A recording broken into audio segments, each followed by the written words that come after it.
Welcome back, wannabes and creators, to another episode of The Business of Art, the podcast that attempts to demystify business for artists. And today, we have another live episode from Los Angeles Comic-Con. This time, it's a panel I moderated called How to Build an Audience Even If You Don't Have a Product. And on the panel with me was Mom from Mom Comics and founder of The Ladybugs, a creative community that meets in the Comic Bug in Manhattan Beach, California, every Thursday from 6 to 9. That's specifically geared towards females and non-gender binary comic creators. We also had Joey Foster, who is the creator of Clucked, and Heavenly Kibble Guardian Corgi. We also had Lindley Forrest, who is the editor and business manager for Hex Comics, Bryant Dillon, who co-founded Fan Base Press, which was formerly Fanboy Comics, which is a press site and a small press publisher, and Neo Edmond, who is the author of A Tale of Red Riding, Rise of the Alpha Huntress, which used to be self-published and is now published by Wordfire Press. It was a pretty powerful panel full of people who have launched products successfully in the past.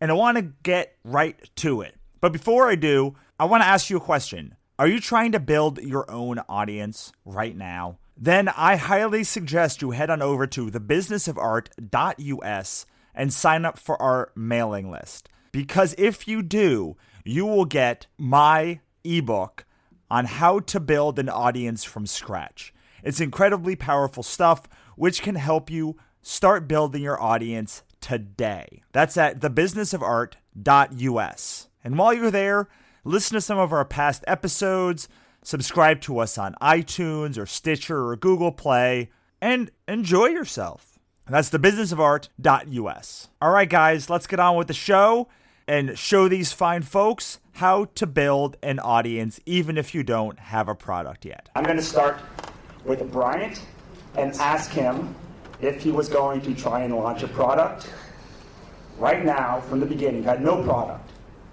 What would you do to launch it? And I ask this question because I want you to give what you actually did. All right. It's one of the more genius ways that I found. Sure. I actually did do this. I'm Bryant from Fanbase Press. We started out with our first book, waiting, knowing that we were going to wait for about a year, if not more, for the artist to complete his work. It takes a long time, especially when, as many of us do, you have a second job.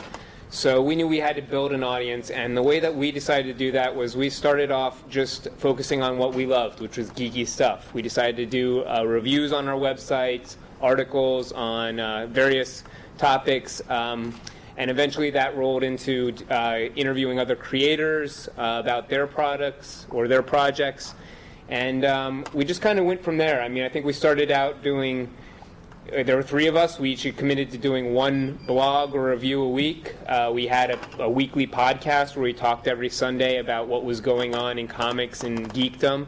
And we had a newsletter that was just sort of a quick blast of things that we came across online that we thought were cool and other people would be interested in. And it's grown completely. We have over 30 contributors now that do reviews and article series. We have an editorials team. We have a podcast network featuring 5 different podcasts.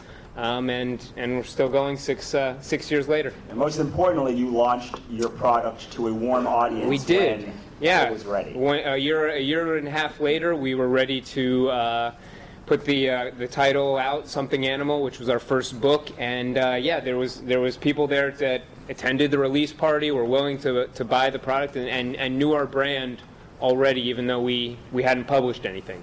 Absolutely. I mean, I know you were Brian was the first person who ever gave my books a good review, and by giving that value first, I literally remember it to this day as like the first thing that I saw online, and part of, I think, building a solid brand and building for a launch is to build that sort of empathy with the creator market.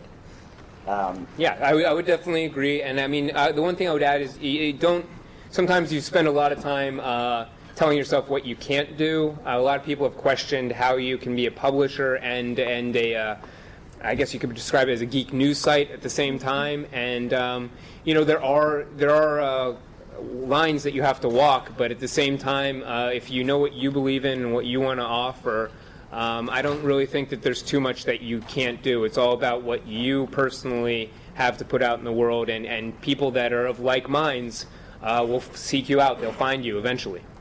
Awesome. Okay, Lindley, Yes. I'm going to ask you a slightly different question because you come from a little bit different background. Yeah. And it's the same question, but I want you to sort of take your spin on it. Go back to before you launched even the first issue of your book. Take all the everything that you've learned so far, and go back and tell us how you would start building for your product launch, even before you had a product in the work, or before you had a finished product that you could sell.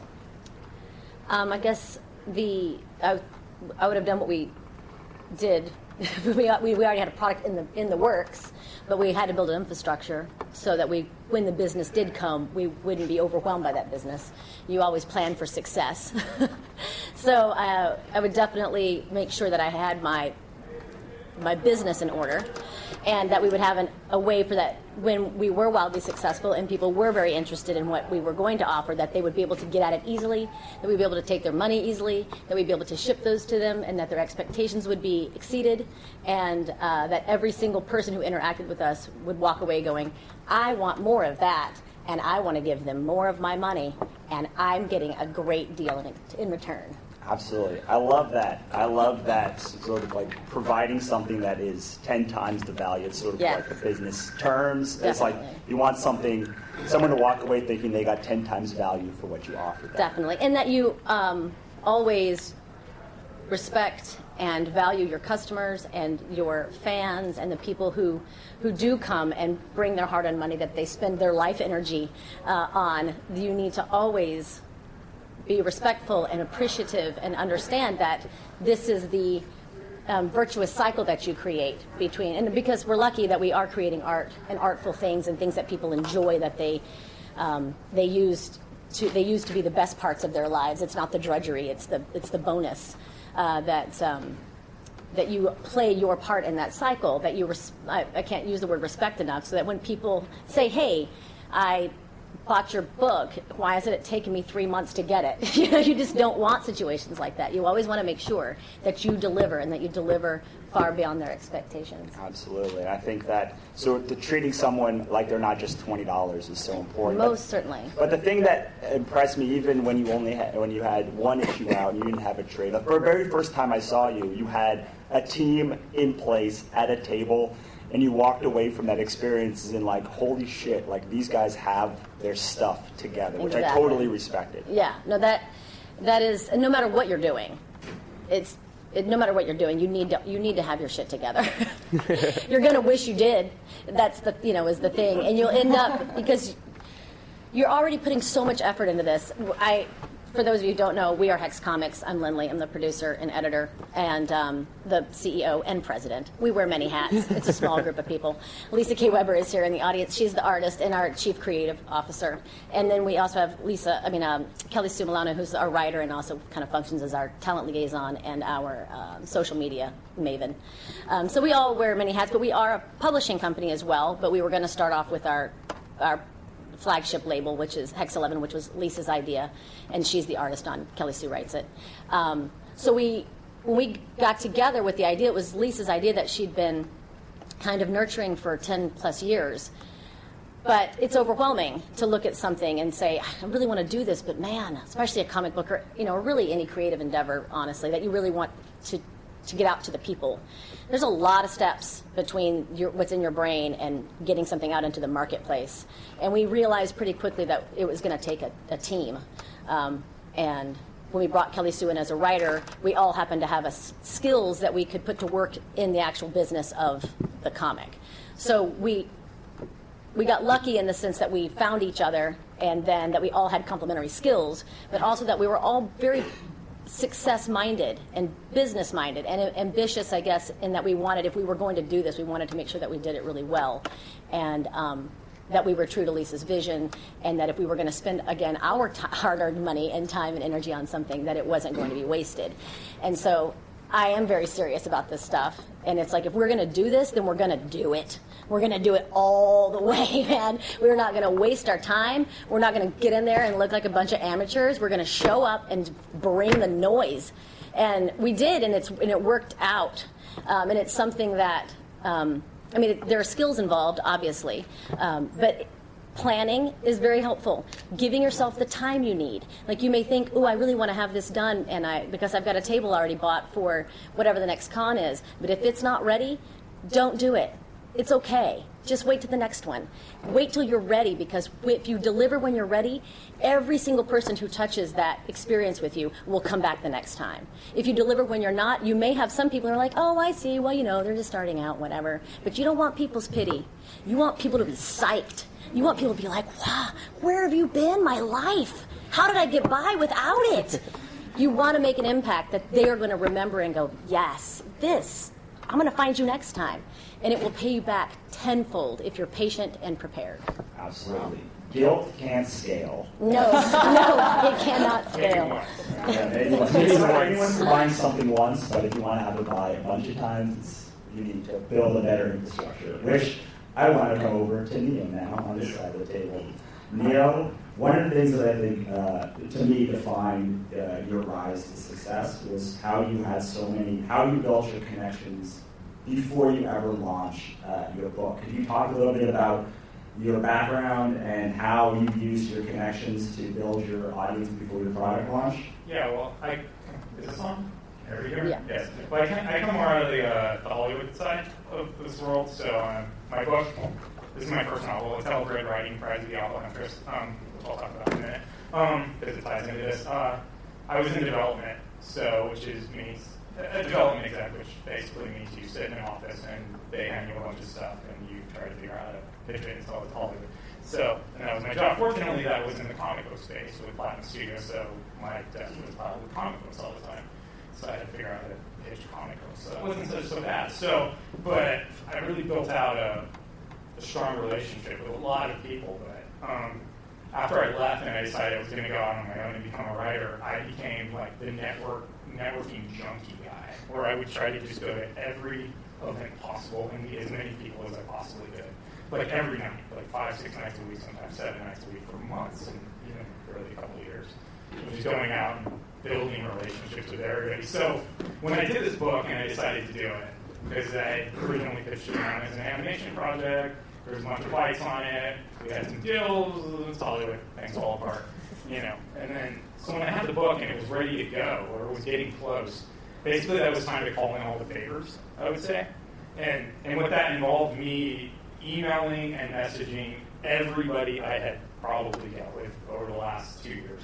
And that was like a month of me sitting there, hey, what's up? And not just like sending out the, hey, retweet me, please, but literally emailing everybody and engaging with everybody and meeting with everybody and telling them I'm going to do this thing. And I'm really excited about it, and I'm super nervous. And the only way I can make it work is if I help me get it out there and do this, And so I really called in those favors. So then by launch day, I had tons and tons of people who were willing to retweet me and to post for me. And so when I launched out of the gate on Amazon, I had a really good first week. But I put in so much free time and then spent the next 2 months continuing the push. And it was, an 8 to 10 hour day push, where I was just on there all day, just emailing people. I think that time at Bryant, the family. It is. I think that you guys out of probably nowhere. It's like, you guys are cool. You guys gave me my very first review. I reviewed your book as well. First review of anybody. So, which ended up, it was awesome. So, and that actually helped quite a bit. But the thing is, when people do that for you, then you gotta really return those favors. So if somebody else puts something out, you gotta tweet them out, and help build each other out. But so much of it is about that pre-planning. So, just like when you launch a Kickstarter, the rest of the Kickstarter, and it's like on there for a month, when everybody knows. So that comes down to, building, I call it, a lot of people call it, putting deposits in the goodwill bank. Yeah. So you're putting goodwill acts like Like, just like you're depositing into a bank, everything you do that's nice for somebody goes into the deposit. Everything you ask for them is a withdrawal, from the smallest thing to the biggest thing. So if you're going to withdraw at a launch, which you will withdraw at a launch, you better be putting in a lot of goodwill beforehand. And then it doesn't work like one and done. You have to then rebuild it up. Right, exactly. Yeah, because you get, like with anything you do on the internet, you work really hard. I got this big campaign, I'm going to do all this stuff and get all this attention, and you do, and then it's gone in like a day or two. So, like 2 days later, it's like, it's gone. You flatline, and you're like, but yeah, I mean, and those are the cases of like when I needed reviews from people, but I posted reviews for other people, so it's like I reviewed everybody's stuff, make sure that when it came back around, it's like, I need a review, guys, so, because of course author reviews are incredibly important. Amazon's made it very difficult for us to review each other's stuff, even if we're legitimate, but that's a whole other issue. So, yes. Okay, so before we get into an Amazon diatribe, let's move on to Joey. So one of the things that I want to talk about with Joey is Joey works with publishers as an artist, and she's launched her own a couple of books, a couple of different properties now. So you could take all of the stuff that you learned up until this point and go back.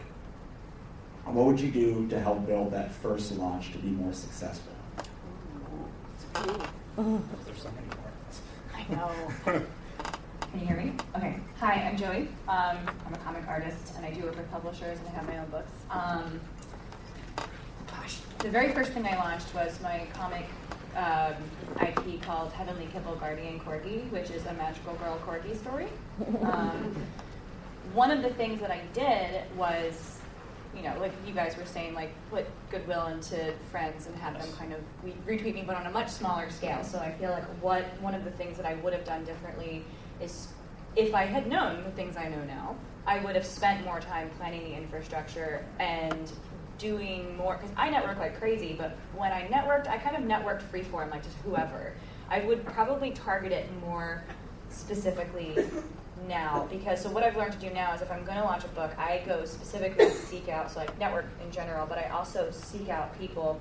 So my book is about corgis and Sailor Moon. So I'm going to go on Twitter and I'm going to search corgis and I'm going to search Sailor Moon, and I find users who like Sailor Moon and who like corgis, and then I interact with them in a genuine way because I love both of those things. So it's really, really easy for me to go, oh my gosh, I love, Sailor Moon, let's talk about this thing. And when you talk to people specifically one-on-one, like tweeting at them or Instagramming, they will answer you usually because you're talking to me specifically instead of just throwing a tweet out into the void. Because when you do that, I don't know if you guys ever tried that on Twitter and you never get any responses. You're like, come on, I spent an hour making this tweet amazing. Come on. We're so earnest.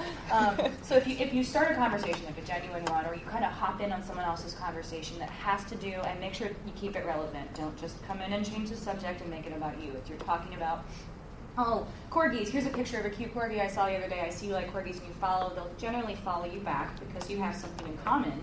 And you spend the time doing that in a targeted way. So it's like, obviously I network with comic people and novelists and everybody, but I would also specifically look for people who might be an audience, who I can have conversations and pay the goodwill to them in that way, so that you end up with more people, especially when you launch, who are like, oh, hey, you like corgis, we've talked about corgis, you have a corgi comic book now? All right, let's do that. So I would absolutely have done that in a more targeted, efficient way if I had known. Yeah, Awesome. that genuineness is the most important factor, because people, they'll add you on Twitter and then immediately they just send you a link to buy their book.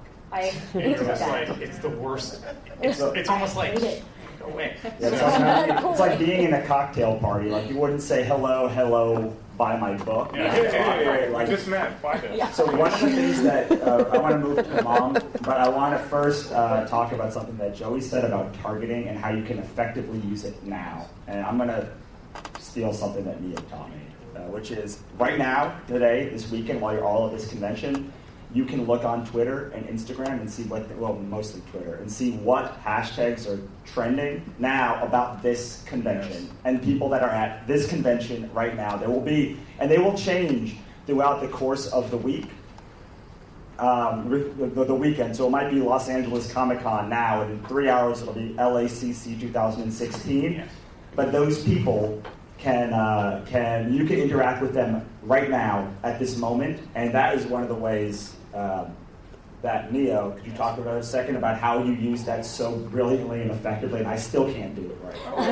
Well, because you can just go on Twitter and you can see what hashtags are trending all the time. So you just click on there and see what the top 10 hashtags are trending, and they're diversified to areas. Like, this is what's trending in LA. I'm sure this is trending right now on Twitter. So if you wanted to tweet to everybody who's out there at the show, you find out what the hashtag, and then you include that in your tweet. So anybody who's looking, what's going on at LA Comic Con or whatever, will see. Yeah, you were doing that when you were at your booth specifically, I and definitely doing would that do sort that. of stuff. Exactly, but I even do that with everything. Of like, Once Upon a Time is big this week. Oh, look, I have a Red Writing book.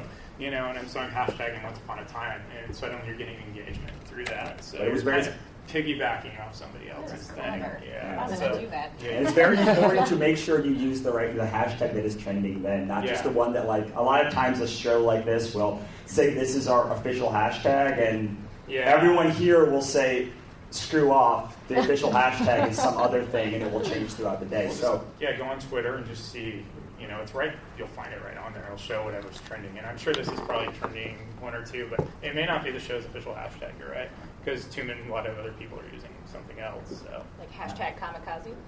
Even perhaps. Exactly. right. So, Mom, I want to go down to you, and I want to talk to you specifically about you have a community that you have built. Yes. You have the Sketchy Bug community that you guys are both part of, you and Joey are part of.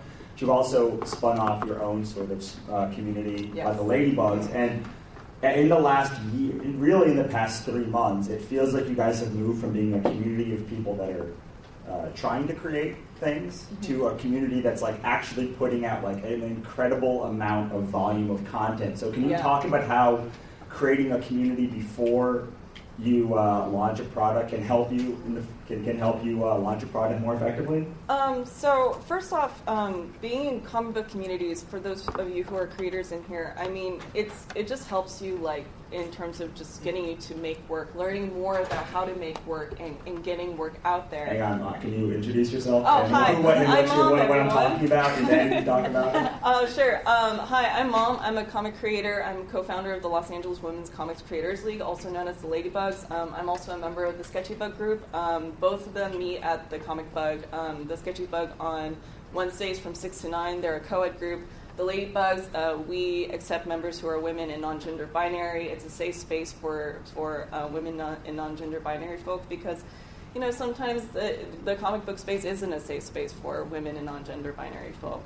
And so part of creating a community in order to just put more work out, I mean, when you're a part of that community, you have instantly grown your audience. It might just be by 10 people, but if you put something out, then maybe their friends will hear about your launch. So for example, if I put out a work and Joey hears about it and Joey likes it, then she might tell her friends about it. And one of those friends might be a publisher, and then they show someone else, and it might not get picked up, but those are more eyes on your work, and then people start noticing like you. And once publishers, they don't forget who you are, and they start looking and looking until they have a property that they want to get done, and they're like, Joey, we have like a bird that's a new Spider-Man, like we want Joey to do that because her art is amazing. And actually that's what happened. When we were doing the Secrets Anthology, which is, we're having a release party for it this Wednesday at the Comic Bug from 6 to 9, but that's our new anthology that's coming out.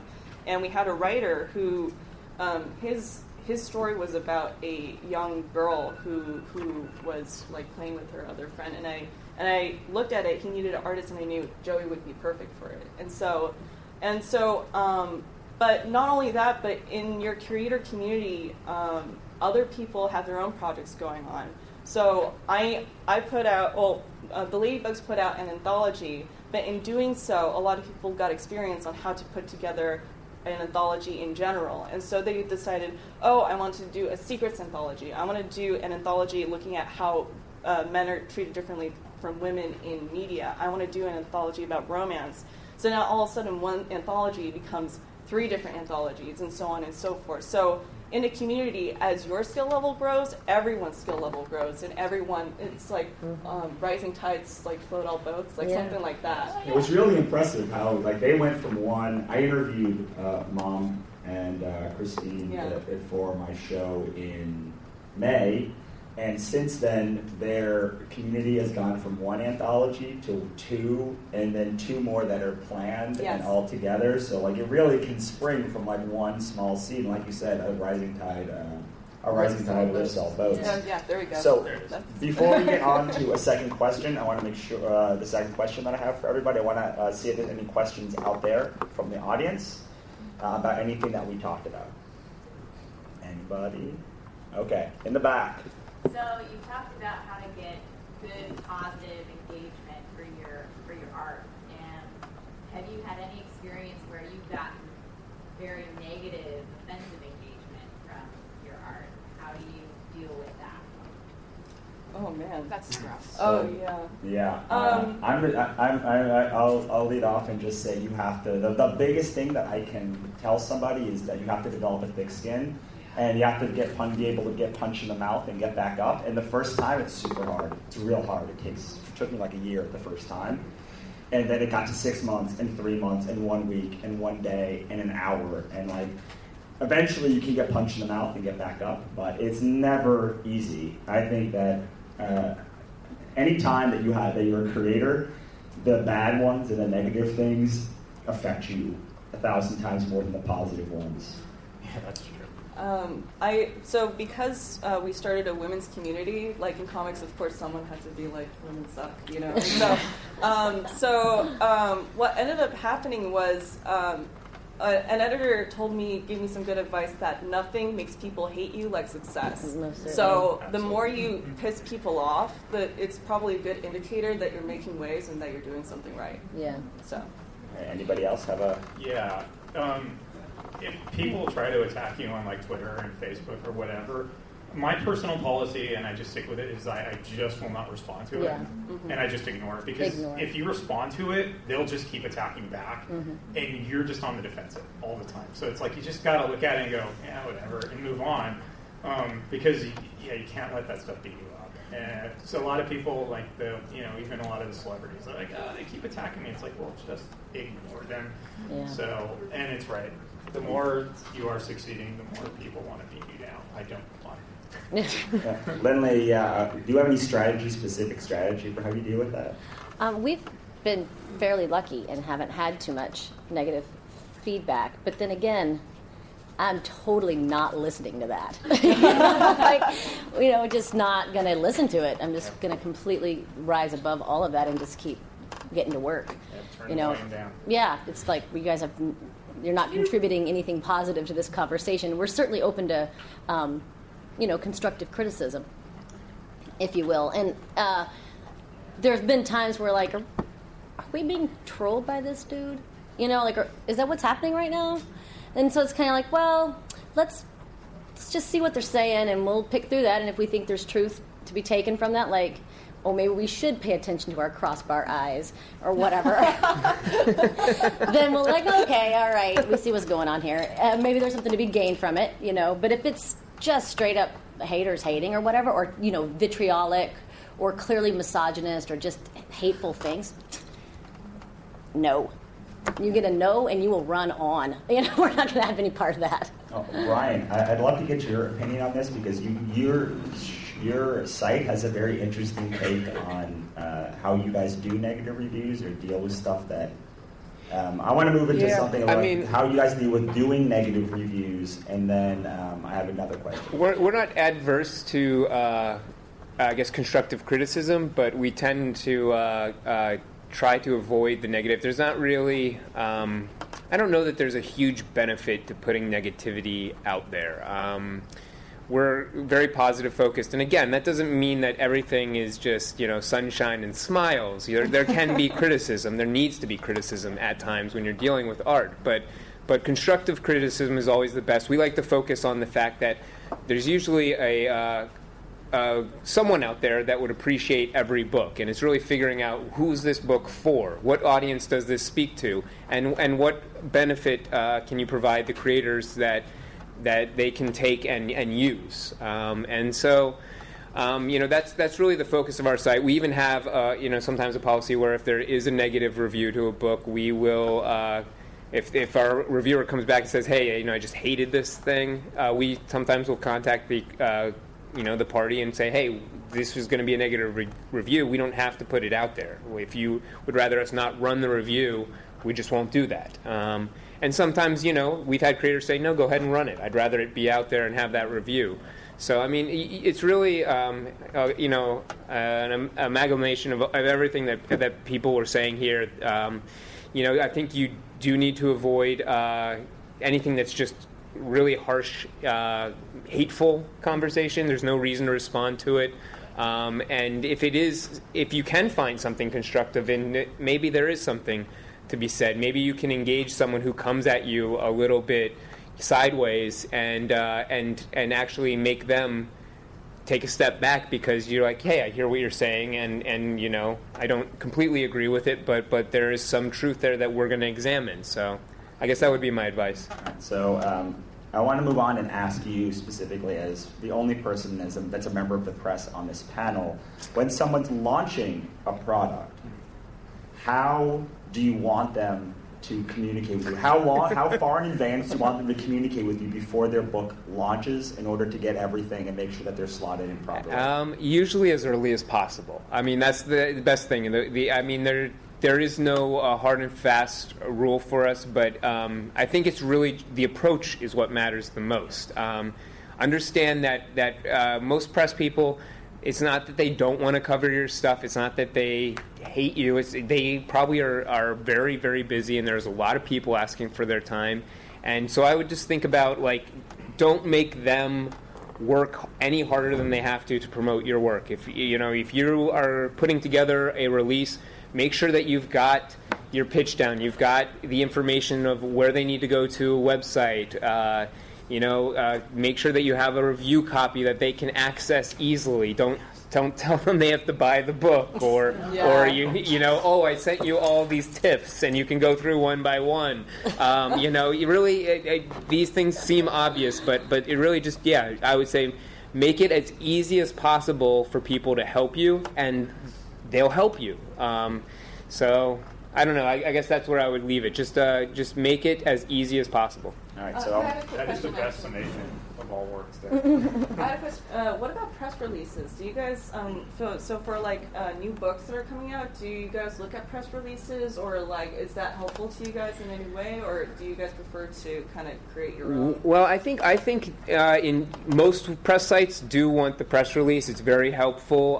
You want to make it concise but informative. Again, it needs to have all the information about when is the title coming out, who's the creative team, where can people go to find out more. Our specific site, because we're also a publisher, we've moved away from posting press releases that aren't specifically with our products, just so that we're not confusing our audience. But then what we do instead is offer interviews. We offer podcast appearances for people, so that basically, we're offering a different type of content for our community. But yeah, press releases are very helpful. It's just, once again, making it, I think, as easy for the press site to help you as possible.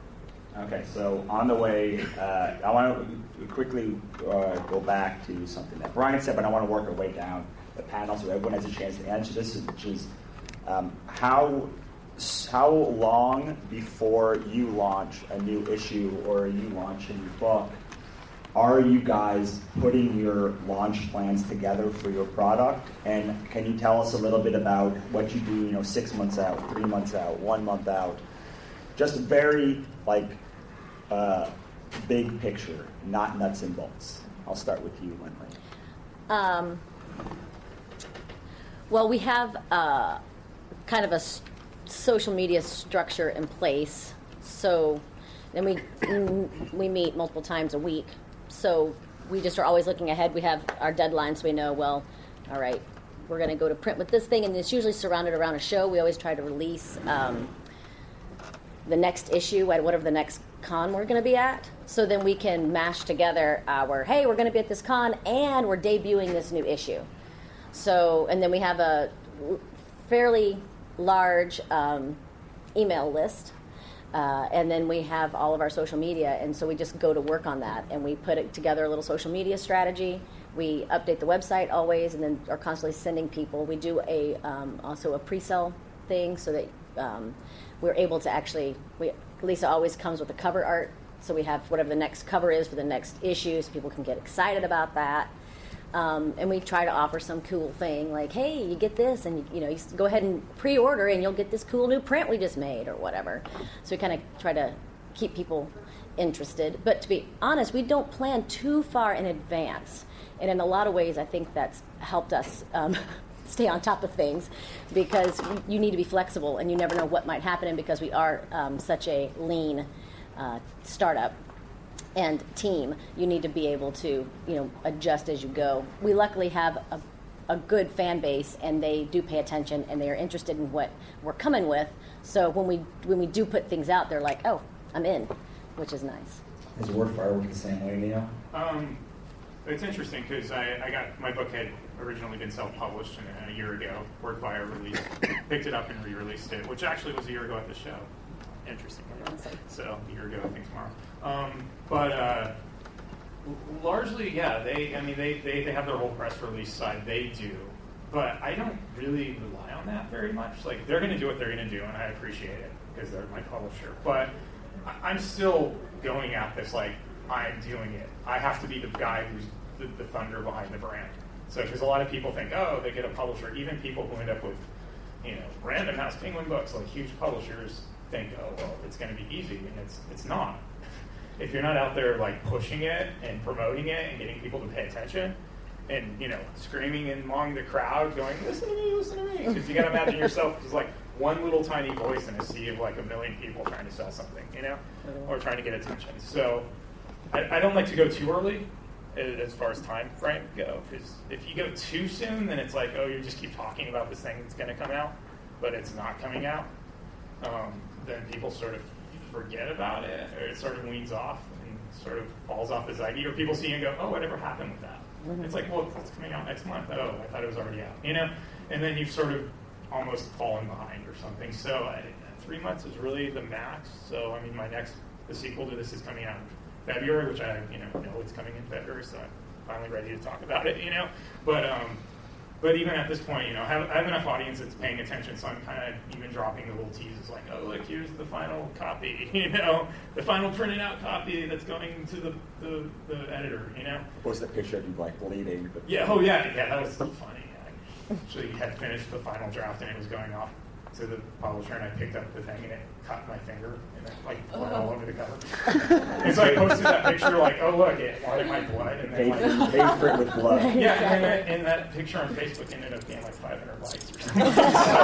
Everyone wants to see you bleed. Everybody wanted to see me bleed, apparently. No. So you guys, at the end, Joey and Mom, when you guys do a release, I know you guys usually do with a release party. Mm-hmm. Is everyone have a chance to get that? In the front, the $3 tablet. The $3 tablet. All right, cool. Rust spot on the street. Awesome. So, can you talk a little bit about how you guys plan a release?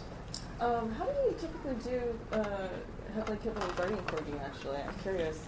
Usually, what I do for mine is it's kind of like what you guys were saying. Like maybe 3 months in advance, I will start posting what I would call like engaging content, where it's like creator-based stuff, where it's not as much like just blasting it out there. It's like, hey, here's a progress picture of what's going on, and then here's a convention it's going to be at, and like make graphics for it and that kind of thing. And so a lot of it is just kind of like letting people see behind the screen of what is getting made and how I'm making it, because then people feel invested in the final product. So when it does come out, they're like, oh, hey, like that's a thing that I've been watching get created over time. And I feel like there's a lot of different ways you can do that to really develop it. It helps you develop your audience also, which is nice. So that's what I do. I haven't actually done a press release before, but I want to do that because that's what you did with the Ladybugs, and I feel like that was really cool. And so on that note, I guess for the Ladybugs and the Sketchy, I can talk a little bit about the Sketchy Bug group.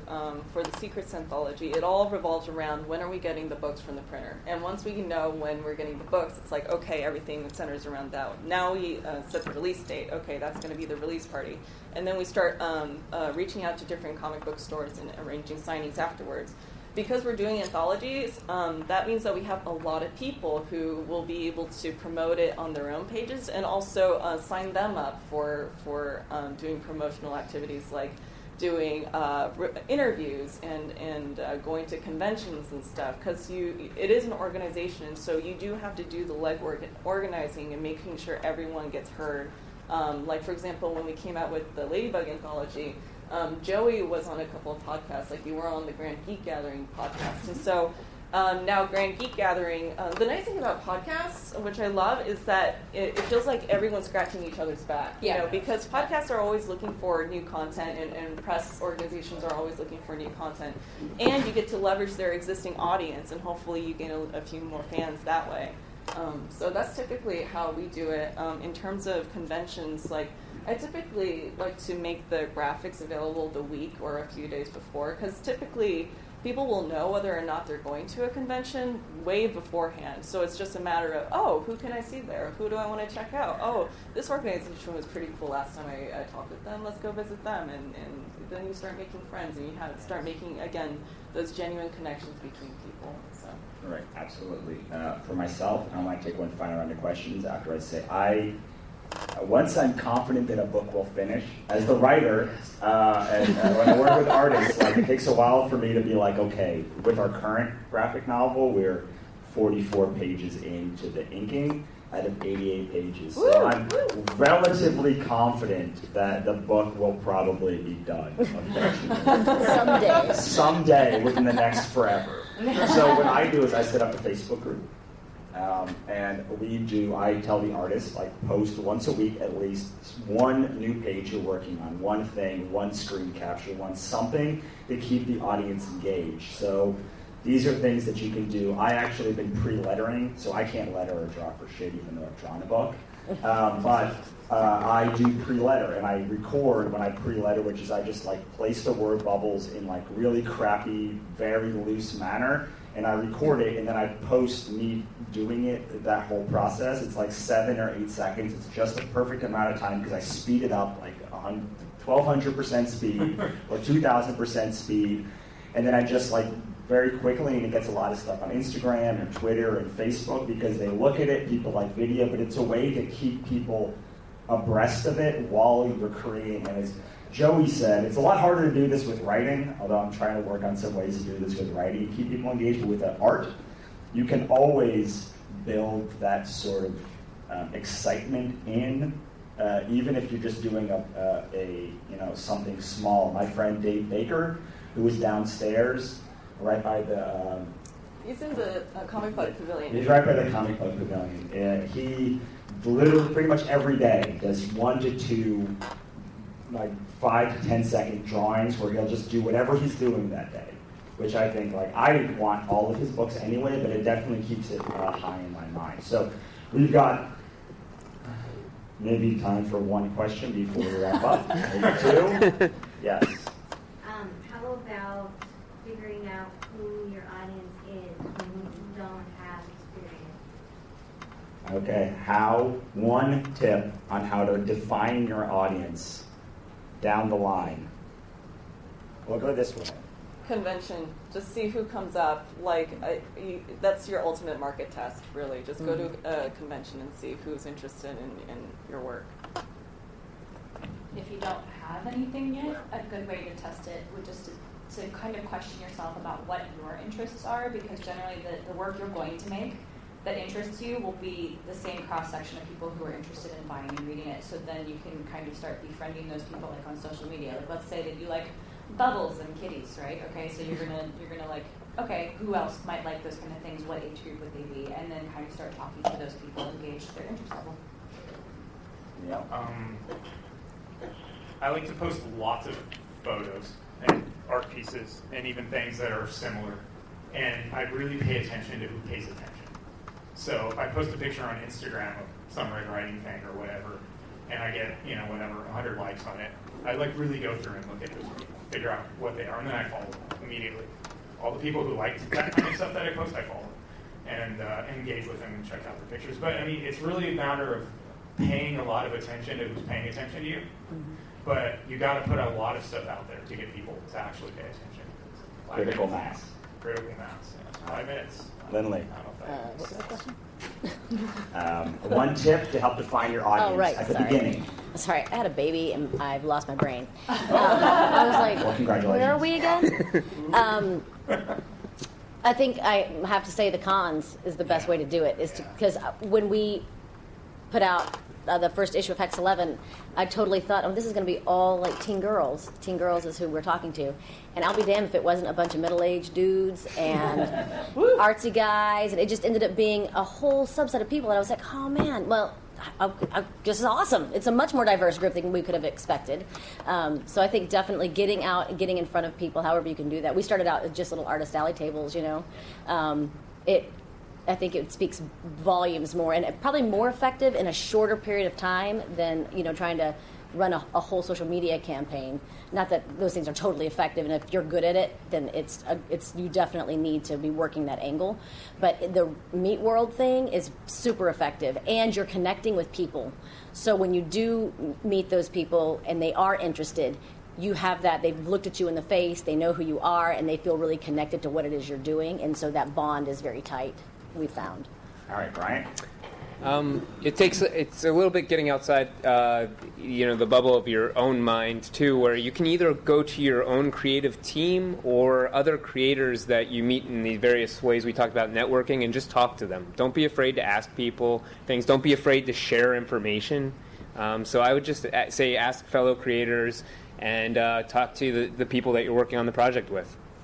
Yeah, and mine, I am going to echo everything that the con side of it would be my tip, because you can see somebody's face when they light up, and you see that enough times, and you start seeing connections, especially when you have like 3 or 4 prints or 3 or 4 small pieces you can give out. You'll see who is connecting, and you'll get them all on your email list, hopefully. Like you'll be developing an email list well before, and you can throw that into Facebook and say, show me 1 million more people like that, and then they can help define it. But the more you can be in person, talking to people, connecting with communities and everything like that, the more you'll see someone's face light up. For me, marketing always starts in person and then scales online. So we've got just a couple minutes left, and I want to walk down the row and please tell us where we can find you, and whether you have a booth,